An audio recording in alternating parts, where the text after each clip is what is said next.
Welcome to Maine Book Club. I'm your host, Bill Nemitz, and today we are speaking with author Ron Currie about, this is a great title, The Savage and Noble Death of Babs Dionne. And that it was. Ron, welcome. Thank you. I'm glad to be here.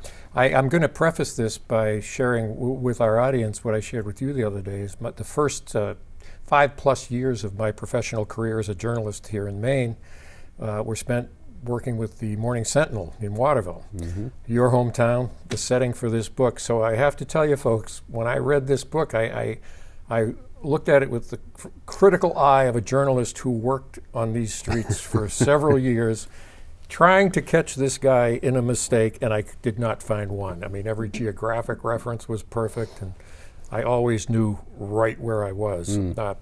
Which is not surprising since you grew up on those streets, correct? I did. I grew up specifically in the South End, off of Water Street, which of course back then, even in the late 70s into the 80s, was very much a Franco-American neighborhood. And I sort of, that aspect of the culture, the language certainly is gone, the culture is largely gone. The church is basically a paperweight now, whereas it was the gathering place for the community. So I had to transpose the world that I grew up in onto a contemporary setting. The book's set in 2016. Right. And the last vestiges of that, really, in many ways. Yeah, you know, I think I said to you the other day when we talked that my generation of Franco-Americans really straddled the line between when that world was still very much alive and vibrant and palpable and when it was completely gone. It all happened over the course of that one generation. And so, you know, part of the impetus to write this book for me was to demonstrate to myself that I didn't imagine that, you know. That it's not your childhood memory fantasy kind of thing. Or it's not a story that somebody told me. Yeah. You know what I mean? If I wanted confirmation that I didn't make that up, that world existed, I could get it. But to there's an essential truth about how it felt that really can only be accessed through, this is the paradox of fiction writing, is that there are things that are true that the facts don't serve the truth of the thing, that you have to sort of make up a story about it. And that was the case here. So what was the truth of Waterville's Little Canada, as we call it in the book? What was it about that community that set it apart, really, from the rest of the city of Waterville? It's a good question. I mean, I think the answer was different depending on the time. I think what set it apart in the 1920s was different from what set it apart by degrees from what set it apart in the 1950s when my father was growing up, which was different from what set it apart in the 1970s and 80s when I was growing up. I think for me, it was the sense of belonging and not belonging to two separate worlds all at once. You know, I understood that there was something particularly about the older people in my family, my parents a little bit, certainly my grandparents' generation, was wildly different from the families, the sort of cultural practices, the religious practices, certainly, of all the people I went to school with. But I didn't have the historical context with which to understand why or how. A lot of it, I would imagine, was driven by economics in terms of employment, the mills, whether they were prosperous or later on shut down. Certainly. And the scars that left on that community in particular. Yeah, what's the buzzy term? The term du jour is generational trauma, right? Generational poverty, the idea that these things are passed on across generations, and I think to an extent that they are. But yeah, I mean, look, when Francos first came to Maine, to New England, you know, they were entering a world that they were French-speaking Catholics coming to a world that was Protestant and Anglo. It's not difficult to surmise how they were going to be treated for the the next 100 years, and that treatment did and does have a legacy. Yeah. Well, the book starts with that. It actually starts way up in Quebec and kind of traces the migration. Yeah. I noticed at the beginning of the book, you dedicate the book to a long line of women, your ancestors, with their dates of birth and death on them, and women in general, play a very, very strong role in this story. Why did you decide to dedicate the book to them? My sense goes back to your great-great-grandmother, I believe? Yeah, great-great-great. Great-great-great, yeah. My sense of Franco-American community was that it was very much matriarchal. The women certainly raised the kids, but I think they also took care of just about everything that required taking care of. The men just weren't present. They were either at work, they were at the bar, or they were in their graves, and the women had to take care of everything. And as such, it was a de facto matriarchy, from my perspective as a kid. And that experience of being raised by a matriarchy, this story had to be about Franco women and the sort of steeliness that they had to possess in order to usher their families through a world that was at times openly hostile to them. Have a favorite quote from this book? Want to know if anyone else is thinking as much about a plot twist as you are? New this year, join us on Goodreads to chat with your fellow Mainers about our book club picks throughout the season. Learn more at www.mainepublic.org/book club. Now back to the book. Now, these women in this story, this little clutch led by Babs, of course, along with her minions, are, as you put it in the book, they're visiting, which might seem casual to the casual observer, but in fact, it's the business of the community being conducted.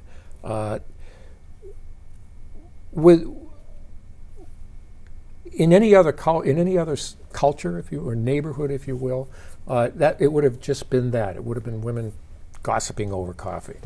But we know early on with Rita's banishment, and because Tommy was stealing the drugs and all that, that these women are not only the shapers of the community, but they're the government. They're the police. Did you see that kind of thing growing up? I mean, not necessarily this dramatic, but where an edict would come out from one of these visits, and then that's the way it's going to be? Not like that, but I think the idea that these women are the sort of governing institution of the neighborhood came from a very palpable sense that I had as a kid, that we were. So there was a line recently that I read about the current state of things, in which it's described as the law does not constrain those it protects, and does not protect those it constrains. That sense was very, even as a kid, I had that sense that whatever the rules were, they didn't apply to us in terms of protection. And so in my mind, and certainly in this story, Babs's reasoning for running drugs, running rackets,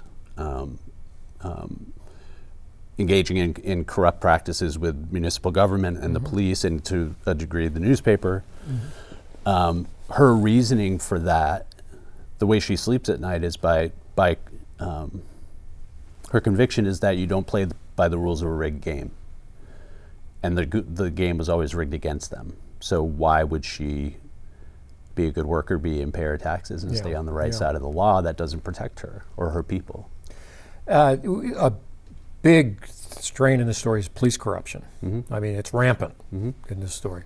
Talk to me about that in terms of city. When I worked there as a reporter, I worked on a few cases in which there were, shall we say, strong overtones of police corruption, if not in the commission of crimes. Even at that late date, in the 80s. Oh, yeah. And not always the commission of crimes, like they weren't going into stores and grabbing stuff like Scott or Sasha did in the family store there, but covering things up, looking out for themselves and only themselves, and that kind of thing. I'm curious, as you wrote that, I was thinking, what if I'm this guy, and anybody in Waterville PD read this book, I don't want to get pulled over in Waterville. But was it your belief growing up that the police, to some extent at least, couldn't be trusted? Sure. Sure. In the same way that I think poor people in any community don't trust the police because, for a variety of reasons, but principally because they are seen by the police as, by default, they're problematic in some way, right? They're a problem to be dealt with. They're not part of the public to be protected. And so in that regard, yes. The corruption thing, I've said this in other interviews, and I think I mentioned it to you. So the scene where, at the beginning of the book, where Babs is working at her uncle's corner store, and the cops come in and they just take what they want and they don't pay for it, that was based in reality. That used to happen. So the beat cops in Waterville in the 50s, there's a person in my family who told me about this. They used to all have key rings that had all the keys to businesses in town. And the ostensible reason for that was that they were supposed to be check on the property. Check on the property, right? But of course, what were they doing? They were taking whatever they wanted, and so, and that was just the cost of doing business. It was an open secret, and so my aunt, even as a child, knew that this uncle of hers, who was a cop on the Waterville PD, whenever she got a gift from him, she always knew it was stolen, whatever it was. And probably the store from which it came. Right, yeah. And it, that again, that was just how things were done. And so I took that and the key ring and the power it represents, right? And use that in the story. Right down to that very brutal scene early in the book where Babs, as a young girl, is raped by Sasha, which she called him. That was his French name, which he changed to Scott. Right. She has the presence of mind after he's bled out in front of her to grab the keys. And I assume she kept them. Oh yeah. Right. I mean, she had the key to the mill. She had, That's how she lets herself into the mill. Yeah. 40 years later. So there was power in that. And a power, going back to the point I made a moment ago, a power that was inaccessible to her through legal means. Right. Right. Exactly. She is some might call her a vengeful woman, and that this was the whole narrative, which, by the way, we'll talk about this, plays out in a week,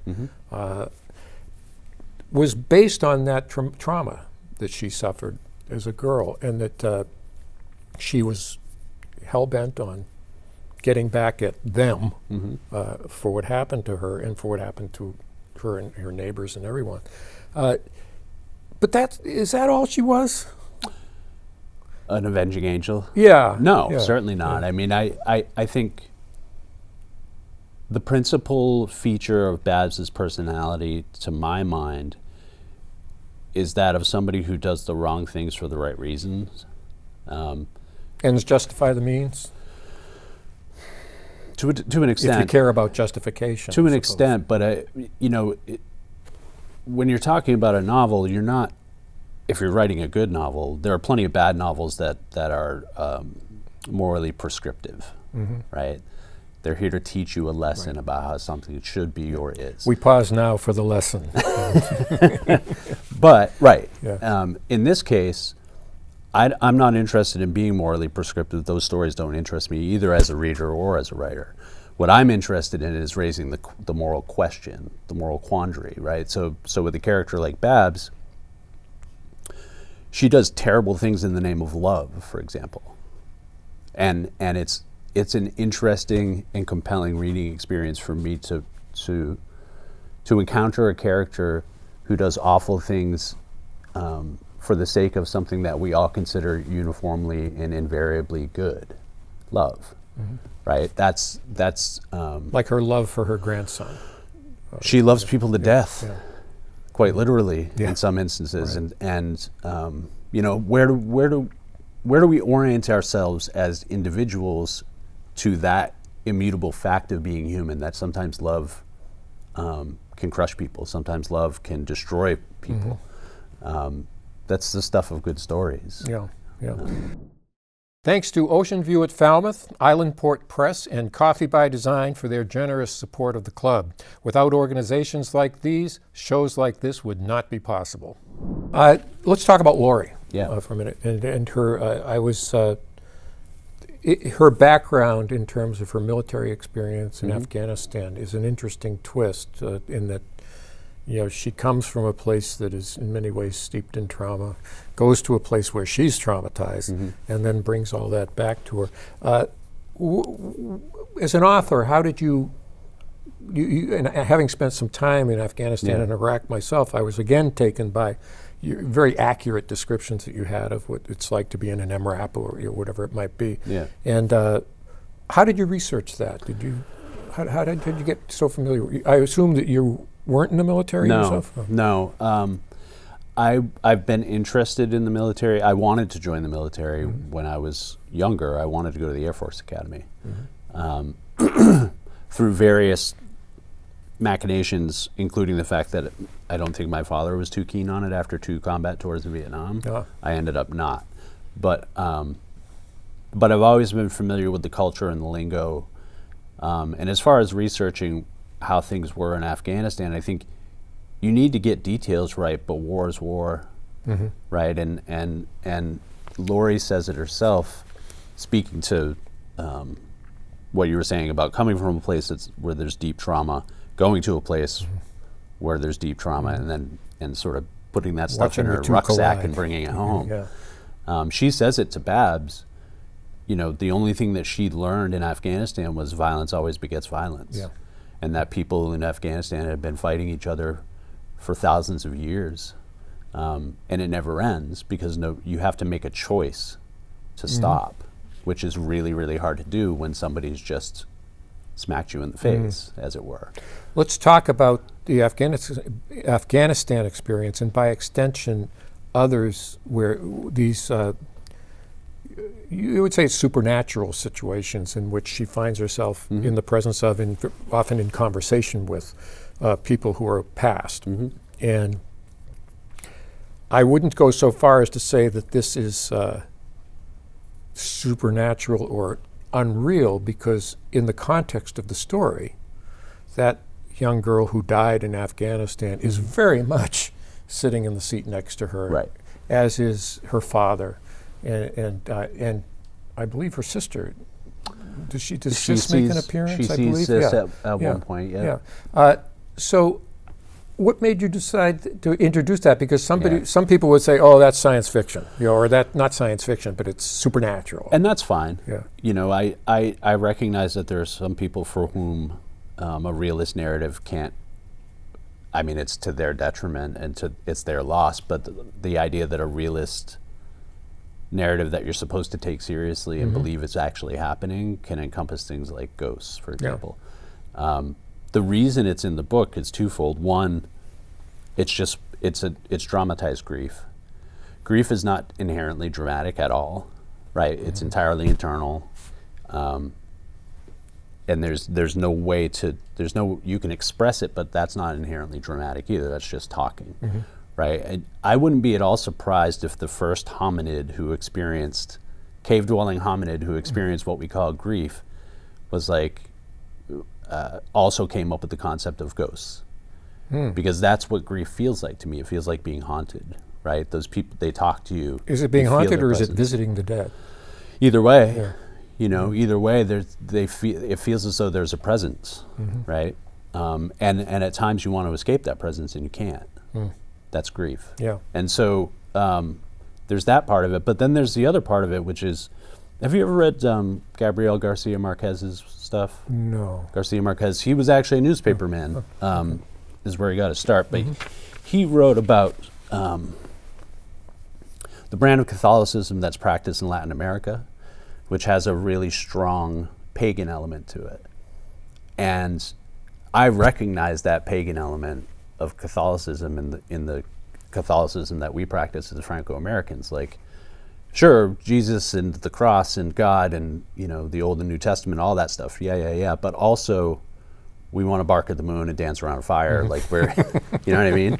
And so, to me, the otherworldly or supernatural elements in the story, whether it's the ghosts or the fox that Laurie encounters. I was going to ask you about the fox. That was all part and parcel of the brain of Catholicism and the larger Franco culture.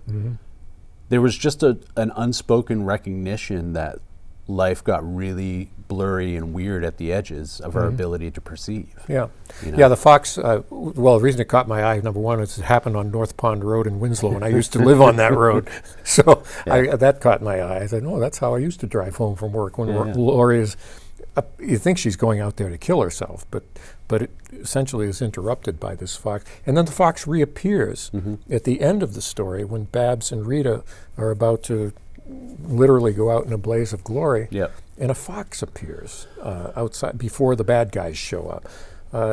Why that, and why then? What does the fox represent? Insofar as I have a satisfying answer for that question, I revere animals, canids in particular, and I feel like as human beings, we stand to learn so much from them, from animals, if we can slough off our self-importance for 10 seconds, our self-regard. Sure.